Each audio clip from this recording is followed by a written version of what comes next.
Saudara yang kekasih di dalam Tuhan Yesus Kristus, tiba saatnya kita akan mendengarkan firman Tuhan. Kita akan membuka ayat firman Tuhan pada hari ini dari Yohanes 11 ayat 25 yang menjadi dasar pembacaan kita pada hari ini. Yohanes 11 ayat 25. Saya akan bacakan. Akulah kebangkitan dan hidup. Barang siapa percaya kepadaku, ia akan hidup walaupun ia sudah mati. Sekali lagi, akulah kebangkitan dan hidup. Barang siapa percaya kepadaku, ia akan hidup walaupun ia sudah mati. Saudara yang kekasih, kebangkitan adalah sebuah konsep tentang kehidupan kedua setelah kematian.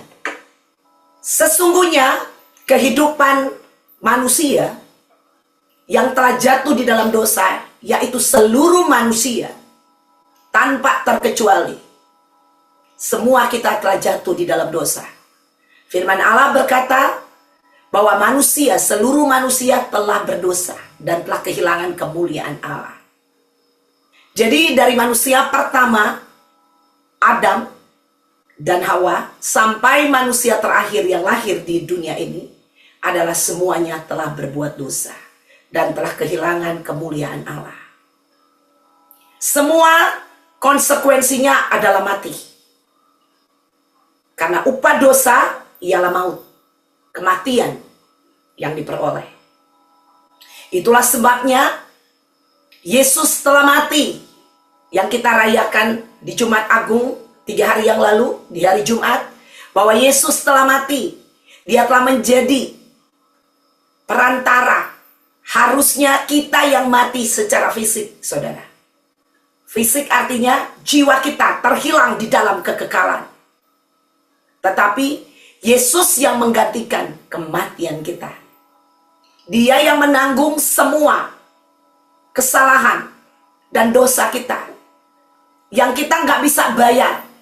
Semua pelanggaran dan dosa itu harus ada bayarannya. Tapi kita nggak bisa bayar. Dan Yesus yang membayarnya untuk kita. Nah, itulah kematian Yesus.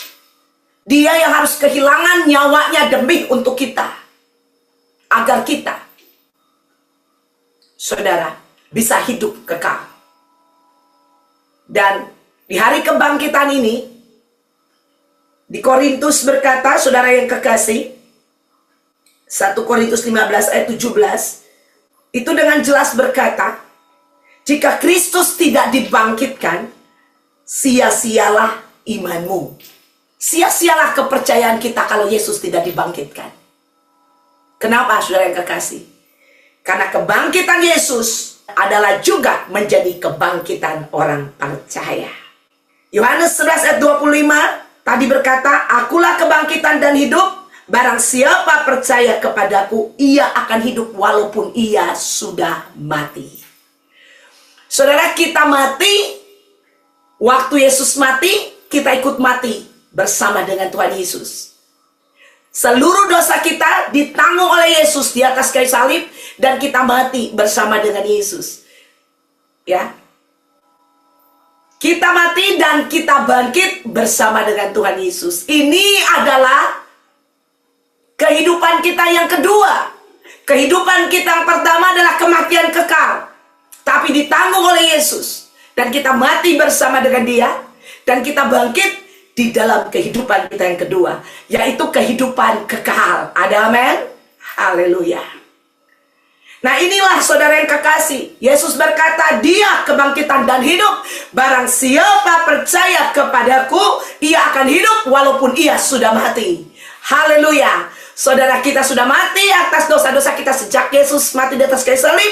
Tetapi kita hidup juga di dalam kebangkitan Yesus. Yesus bangkit untuk selama-lamanya, dan kita juga ikut bangkit untuk memperoleh kehidupan selama-lamanya bersama dengan Tuhan Yesus. Saudara yang kekasih, ini adalah sesuatu, ya, bukan hanya konsep manusia, ya, yang membuat ada kematian, tetapi manusia, saudara, tidak bisa melakukan. Ya, apapun kalau orang udah mati. Manusia bikin konsep kematian bisa membunuh orang, betul? Tetapi dia nggak bisa membangkitkan orang. Ada amin? Ya. Tetapi puji nama Tuhan, konsep kebangkitan Yesus telah membuat kematian menjadi awal daripada kebangkitan hidup yang kekal. Ya, bersama dengan Tuhan.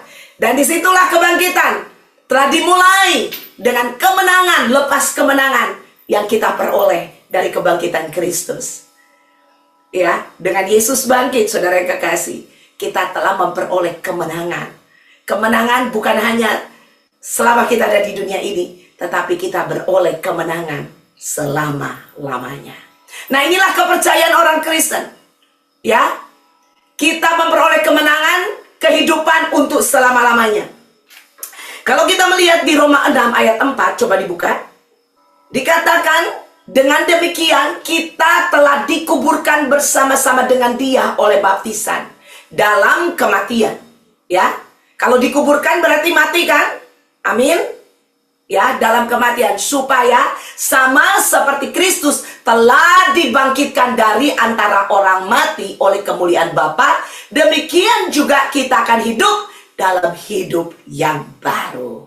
Amin. Haleluya. Jelas? Ya. Jadi kita memperoleh kehidupan yang baru.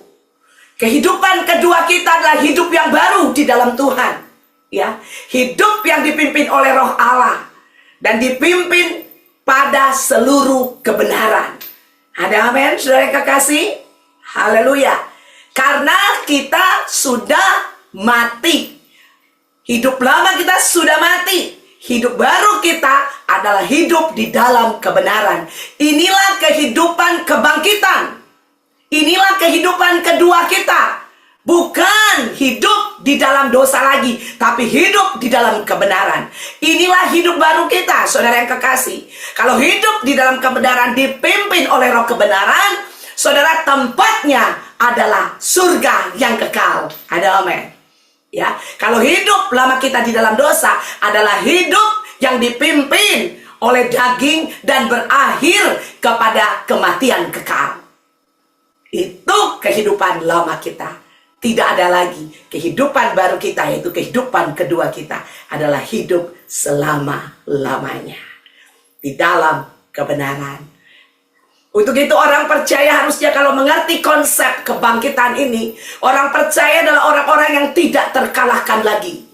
Orang percaya adalah orang-orang yang berjalan dari kemenangan lepas kemenangan. Inilah kehidupan baru kita. Iblis telah dikalahkan, iblis telah dihancurkan, iblis tidak ada nyali lagi dalam kehidupan kita, saudara. Ya, jadi orang percaya adalah orang yang berjalan di dalam kemenangan. Iblis, dia ada di bawah telapak kaki orang percaya, untuk diinjak-injak, bukan diambil ditaruh di sini kita. Bukan diambil memimpin hidup kita. No. Ya, orang percaya adalah orang yang dipimpin oleh Roh kebenaran. Orang percaya harusnya mengalami kebenaran demi kebenaran setiap hari. Kebenaran itu adalah kemenangan Kristus. Amin. Dan tidak ada lagi yang terkalahkan, saudara. Dunia menawarkan kekalahan terus karena dunia sudah dikalahkan. Untuk itu orang percaya harus memilih setiap hari kehidupannya. Kita harus terus memilih berjalan di dalam kebenaran, bukan berjuang, saudara. Orang percaya tidak berjuang untuk hidup dalam kebenaran. Orang percaya sudah dibenarkan oleh Tuhan. Harusnya kita menikmati kemenangan ini. Inilah kebenaran, saudara yang kekasih. Kalau para pahlawan kita, ya sebelum tahun 1945 di Indonesia, mereka merebut kemenangan itu dengan darah mereka yang tercurah, betul? Mereka mati, para pahlawan-pahlawan kita, untuk kemerdekaan Indonesia. Dan Indonesia telah merdeka 17 Agustus 1945. Dan sesudah kemerdekaan Indonesia, saudara, kita semua orang Indonesia, kita boleh hidup di dalam kemerdekaan, betul? Bukan lagi kita berjuang di dalam kemerdekaan, tapi kita menikmati hidup yang merdeka di Indonesia. Betul, saudara? Demikian juga Kalau Yesus sudah bangkit, dia sudah menang. Harusnya kita tidak memperjuangkan kebenaran itu lagi, karena kita sudah menjadi orang benar. Harusnya kita nikmati kehidupan kebenaran itu, yaitu kehidupan kemenangan untuk selama-lamanya. Baik kemenangan di dunia ini, sampai kita tiba di surga yang kekal nanti bersama dengan sang kebenaran itu, yaitu Yesus yang adalah firman yang hidup. Ada amin, saudara? Ya, makanya orang percaya harus yakin bahwa kita adalah orang benar yang berjalan dari kemenangan lepas kemenangan. Bukan untuk memperjuangkan kebenaran, tapi menikmati kemenangan Kristus yang Yesus sudah berikan kepada kita. Itulah sebabnya kita disebut lebih daripada pemenang. Yesus yang mati, dia bangkit, kita ikutan mati dengan dia, kita ikutan bangkit dengan dia. Dia yang melakukan kematian, dia yang disiksa, dia yang disalib, dan dia yang bangkit. Kita hanya ikut menikmati itu bersama-sama dengan dia. Ada amin. Jadi tidak ada andil sama sekali dalam kehidupan kebenaran kita. Kita tidak ada andil sama sekali. Karena kebenaran itu adalah anugerah yang Tuhan berikan dalam kehidupan kita. Seharusnya orang percaya, kalau mengerti konsep ini, harusnya kita harus berdiri dengan tegak di dunia ini. Karena kita adalah orang-orang yang menikmati kemenangan itu. Ada amin? Harusnya kita berjalan dengan tidak takut, dengan tidak khawatir. Makanya Tuhan bilang, jangan kamu khawatir tentang apa yang kamu makan, tentang apa yang kamu minum. Itu dicari bangsa-bangsa yang tidak mengenal Allah. Tapi kita adalah bangsa yang sudah mengenal Allah, bangsa yang sudah ditebus oleh darahnya. Dan Yesus sudah bangkit, kita sudah bangkit. Harusnya kita berjalan dari kemenangan lepas kemenangan. Haleluya. Kita bukan, sekali lagi, bukan orang-orang yang tidak mengenal Allah, tapi kita orang-orang bukan hanya mengenal Allah, tapi kita sudah hidup di dalam Allah. Kita sudah hidup di dalam kebenaran Allah. Haleluya. Nah ini saudara yang harus kita pahami, ini hidup baru kita. Nah kita lihat di 2 Korintus 5 ayat 17. Apa yang dikatakan? Jadi siapa yang ada di dalam Kristus, ia adalah ciptaan baru. Yang lama masih ada? Hello, hidup lama masih ada? Yang katakan semua, yang lama sudah berlalu. Sesungguhnya yang baru sudah datang. Amin. Haleluya. Di sini tidak ada perjuangan kita sama sekali. Di sini adalah pemberian Allah. Kehidupan kedua kita, yaitu kehidupan kekal, kehidupan kemenangan, kehidupan kebenaran adalah murni pemberian Allah. Itu hasil karya Yesus di atas kayu salib, dan dia bangkit pada hari yang ketiga. Dan kita ikut menikmati semua apa yang dia lakukan untuk kita. Waduh, ini dahsyat, ini luar biasa. Saudara, masihkah Anda punya keinginan untuk hidup di dalam dosa? Masihkah Anda bermain-main atas hidupmu? Seharusnya tidak ada lagi seperti itu. Karena kita sudah dikatakan di sini, siapa yang ada dalam Kristus, ia adalah ciptaan baru, yang lama sudah berlalu. Amin. Sudah berlalu. Jadi tidak ada lagi. Sesungguhnya yang baru sudah datang. Haleluya. Ini kebangkitan, saudara. Dahsyat atau tidak? Katakan dahsyat. Kebangkitan Yesus. Katakan kebangkitan Yesus adalah kehidupan baruku. Katakan sekali lagi, kebangkitan Yesus adalah hidup kemenanganku. Sekali lagi, kebangkitan Yesus adalah hidup pembenaranku. Beri kemuliaan buat dia. Haleluya. Puji Tuhan. Saudara, kalau kita memahami konsep kebangkitan ini, seharusnya apapun yang terjadi di dalam kehidupan kita, situasi, tantangan, keadaan, pencobaan-pencobaan, firman Allah berkata, pencobaan-pencobaan yang kamu alami adalah pencobaan yang biasa. Ada amin. Dikatakan pencobaan yang biasa yang tidak akan melampaui kekuatanmu. Ya, karena kita tidak pakai lagi kekuatan kita, tapi kekuatan kemenangan itu, kebangkitan itu ada di dalam kehidupan kita. Ada amin. Tidak akan melampaui kekuatanmu. Karena pada waktu engkau dicobai, Dia akan memberikan jalan keluar kepadamu. Ada amin. Saudara yang kekasih, jadi tidak ada masalah. Dikatakan Dia akan memberikan jalan keluar kepadamu untuk dapat mengatasinya. Bisa nggak diatasi? Bisa. Karena apa? Dia sang jalan keluar hidup di dalam kita. Ini kuasa kebangkitan. Ya, kalau ada jalan keluar ada problem atau enggak? Hello? Katakan tidak ada. Ya, Dia akan memberikan kita apa? Jalan keluar. Dia akan memberikan kita dibilang apa, saudara? Kalau pada waktu pencoba datang, kita akan diberikan, saudara, kekuatan untuk dapat menanggungnya. Ada amin? Haleluya. Artinya apa? Kalau kita bisa tanggung, saudara, berarti no problem kan? No problem? Atau problem? No problem. Ya, saudara, contoh. Kalau kita punya uang 10.000, terus ada datang biaya yang menagih kita 5.000. Bisa nggak Anda menanggungnya? Bisa apa tidak? Siapa yang bilang bisa, angkat tangan? Kalau ada tagihan 5.000, uangmu 10.000, bisa menanggungnya? Bisa. Kecil. Karena kita punya 10.000. Amin. Jadi no problem. Ya, saudara, yang berikan itu siapa? Kristus yang adalah kemenangan kita. Ada amin? Jadi no problem. Orang percaya, orang benar, orang-orang yang sudah bangkit di kehidupan yang kedua ini, tidak ada problem waktu mengatasi situasi dan keadaan, karena kita dapat menanggungnya. Itu jalan keluar yang Tuhan sudah berikan kepada kita. Itu firman Tuhan. Dia sudah katakan. Nah, itu punya kita. Kalau punya kita, itu kita harus pergunakan. Ini kuasa kebangkitan, saudara. Jadi kuasa kebangkitan itu semuanya kemenangan, tidak ada kekalahan di dalamnya. Ya, mungkin ada banyak orang bilang, aduh, namanya masih hidup di dunia ini, ya wajarlah kalau kita begini dan begitu. Terserah. Mau punya konsep seperti apa?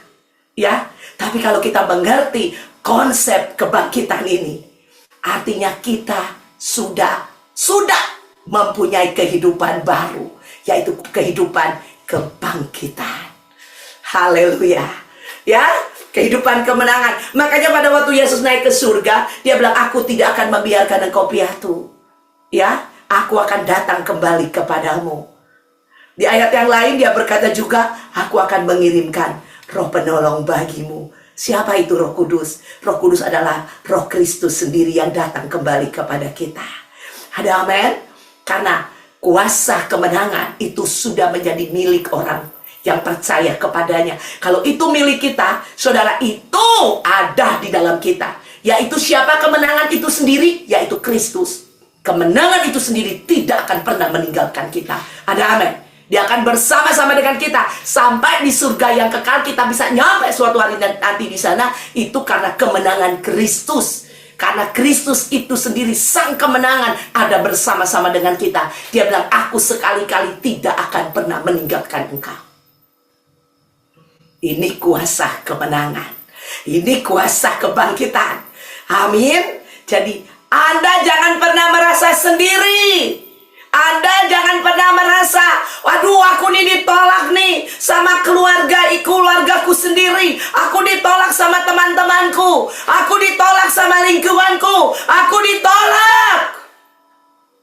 Saudara, sejauh Yesus menjadi milikmu, sejauh kuasa kebangkitan itu ada di dalam dirimu, Anda jangan pernah merasa Anda ditolak. Anda jangan pernah merasa Anda sendiri, karena ada kuasa kemenangan di dalam kehidupanmu yang dapat mengalahkan apa aja yang ada di dunia ini. Haleluya.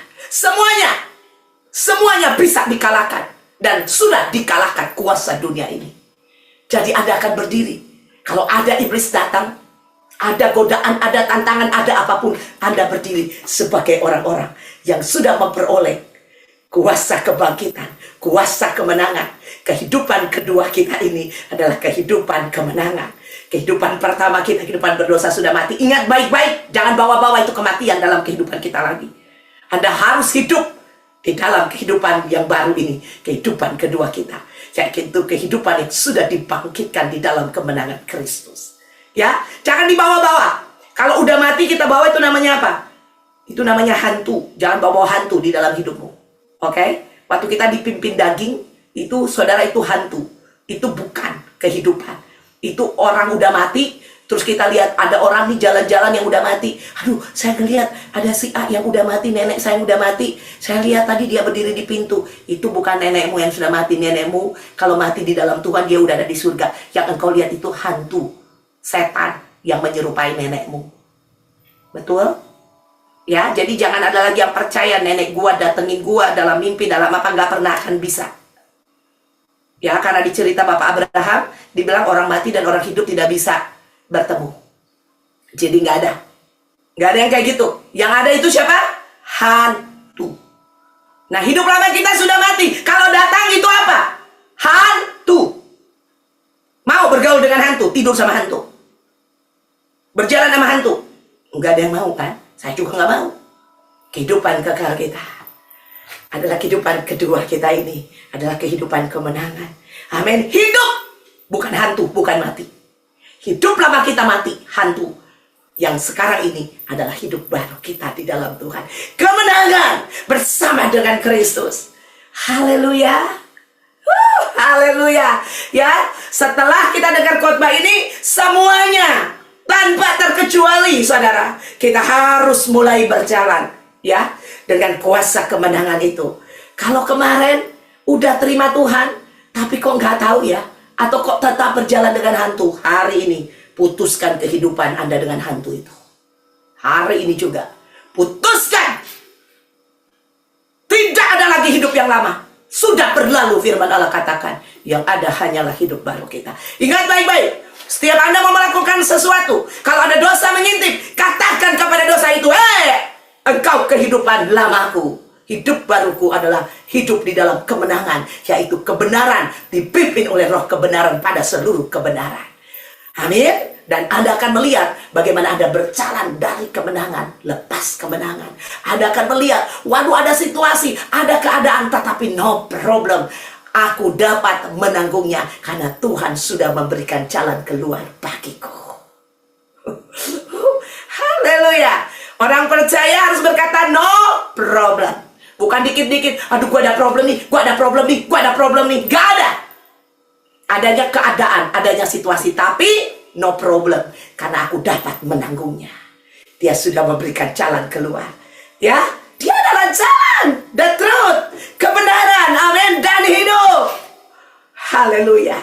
Ayat berikutnya, saudara, coba kita perhatikan. Perhatikan di sini, 1 Korintus 15 ayat 55, 56 dan 57. Hai maut, di manakah kemenanganmu? Hai maut, di manakah sengatmu? Ya, maut ini kematian. Kematian kekal. Ya. 56, sengat maut ialah dosa. Dan kuasa dosa ialah hukum Taurat. 57. Tetapi syukur kepada Allah yang telah memberikan kepada kita kemenangan oleh Yesus Kristus Tuhan kita. Puji Tuhan. Ya. Perhatikan di sini, saudara. 55 berkata, hai maut, di manakah kemenanganmu? Hai maut, di manakah sengatmu? Saudara, maut tidak ada lagi dalam hidup kita, tidak berkuasa lagi atas hidup kita. Ya, jadi jangan mau ditakut-takutin. Keselamatan dikerjakan. Kalau nggak dikerjakan, kamu tidak bisa masuk surga. Ya, pernah dengar itu? Pernah dengar? Banyak konsep ya yang mengajarkan bahwa keselamatan itu bisa hilang kalau tidak dikerjakan. Saudara, bayangin Anda hidup di Indonesia yang sudah merdeka, dan Anda bilang begini sama temanmu, kita harus ini loh, kerjakan kemerdekaan ini, kalau enggak kemerdekaan ini bisa hilang. Bisa hilang emang? Gak bisa. Kerjakan kemerdekaan itu, saudara yang kekasih, artinya saudara, kita hidup di dalam kemerdekaan. mempergunakan fasilitas-fasilitas sebagai negara yang merdeka, yang sudah tidak dijajah lagi. Betul? Seperti itu. Bukan kita mau berjuang lagi supaya merdeka. Tidak begitu, saudara. Jadi firman Allah berkata, kerjakanlah keselamatanmu dengan takut dan gentar. Artinya, marilah kita hidup di dalam kuasa kebangkitan, kuasa kemenangan yang Yesus sudah berikan kepada kita, dengan rasa hormat kepada Dia yang telah melakukannya untuk kita, dan kita hidup di dalamnya. Ada amin. Seperti itu. Ya, bukan kita mau berusaha, gak ada usaha kita di sini. Makanya di sini jelas, hai maut, di manakah kemenanganmu? Hai maut, di manakah sengatmu? Gak ada lagi atas hidup kita. Haleluya. Puji Tuhan, saudara yang kekasih, ini kuasa kebangkitan. Ayat 56 berkata, sengat maut ialah dosa. Sengat maut itu ialah dosa. Dosa sudah diampuni. Ya, waktu Yesus naik di atas kayu salib, Dia telah mengampuni semua dosa dan pelanggaran kita. Sudah Dia bayar. Dia bayar sendiri dan Dia ampuni, saudara. Waduh, bagi aku nih, ini luar biasa banget. Dia bayar dan Dia ampuni. Sama seperti seorang bapak. Ini cuma contoh biar kita dapat gambaran. Misalkan seorang bapak kita adalah hakim, ya, dan dia mau menghakimi anaknya yang nyolong. Seorang bapak yang benar, seorang hakim yang benar, walaupun anaknya sendiri, dia harus hakimi dengan benar. Dan anaknya datang di pengadilan, hakimnya bapaknya. Ini contoh ya, supaya kita bisa dapat gambaran. Dan bapaknya memutuskan, bapaknya berkata kepada anaknya. Saat itu waktu di pengadilan tidak bapak dengan anak. Dia dianggap sebagai yang tertuduh ya. Jadi bapaknya bilang sebagai hakim, katakan bahwa Anda telah melanggar hukum-hukum ini. Apakah benar Anda telah melakukan pencurian misalnya? Dia jawab, iya benar. Dan Anda telah melanggar hukum-hukum ini. Konsekuensi dari pelanggaran hukum adalah penjara 6 bulan.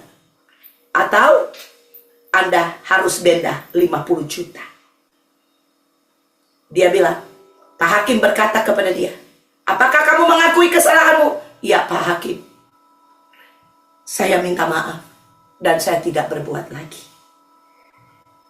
Bagus kalau ada kesadaran dari Anda, tetapi konsekuensi hukum tetap jalan. Tok, tok, tok. Ya, langsung diketok. Tok, tok, tok.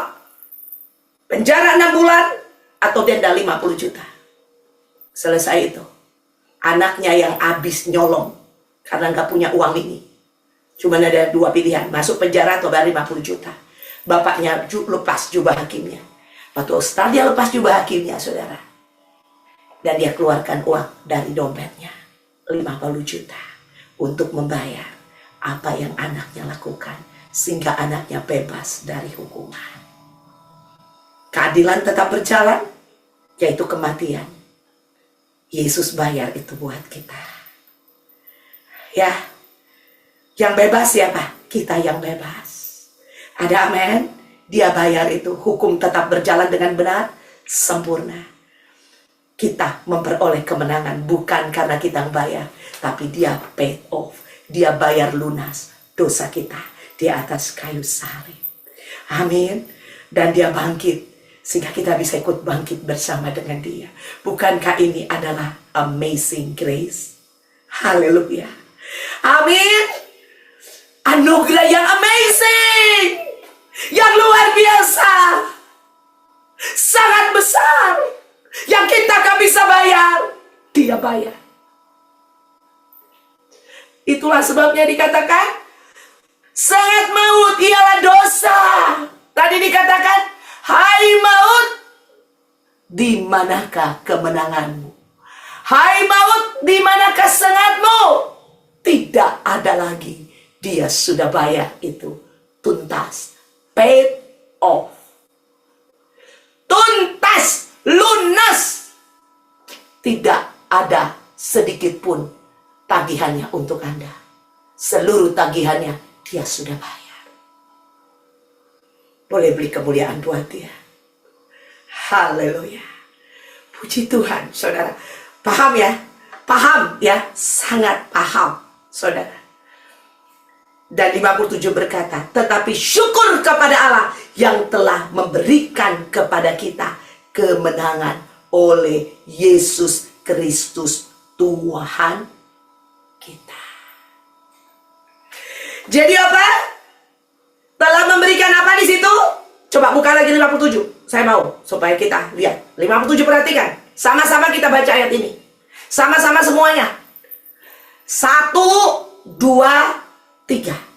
Tetapi syukur kepada Allah yang telah memberikan kepada kita kemenangan oleh Yesus Kristus Tuhan kita. Haleluya. Haleluya. Amin. Puji Tuhan. Yang memberikan kemenangan siapa? Tuhan Yesus Kristus. Allah telah memberikan di dalam Tuhan Yesus Kristus kepada kita. Usahamu ada di sana? Hello? Katakan tidak. Biar Anda nggak sombong. Katakan tidak. Ya, jadi nanti kalau sampai di surga nggak ada yang menyombongkan diri ya. Lihat dong, gara-gara gue nih berusaha nih melakukan ini itu nih makanya gue ada di sini nih. Nggak ada kesombongan di surga. Yang ada hanya pujian bagi Dia, karena Dia layak menerima pujian dan hormat sampai selama-lamanya, karena Dia yang telah melakukannya untuk kita.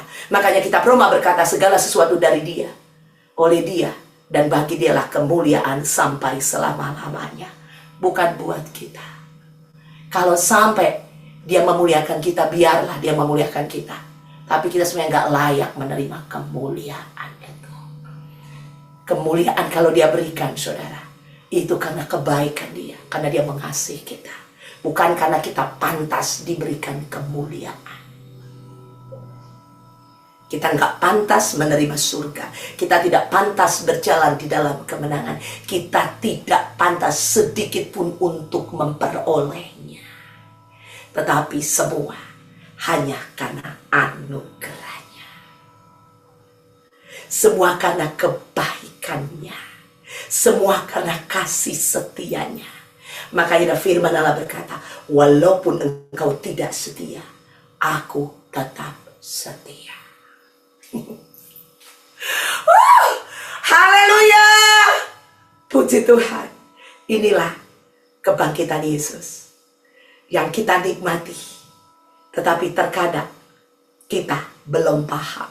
Kalau sudah paham pada hari ini, ya, status kita, kebangkitan kita, yaitu kehidupan kedua kita ini adalah kehidupan kekal, kehidupan kemenangan, ya, tak terkalahkan, dan kehidupan kebenaran.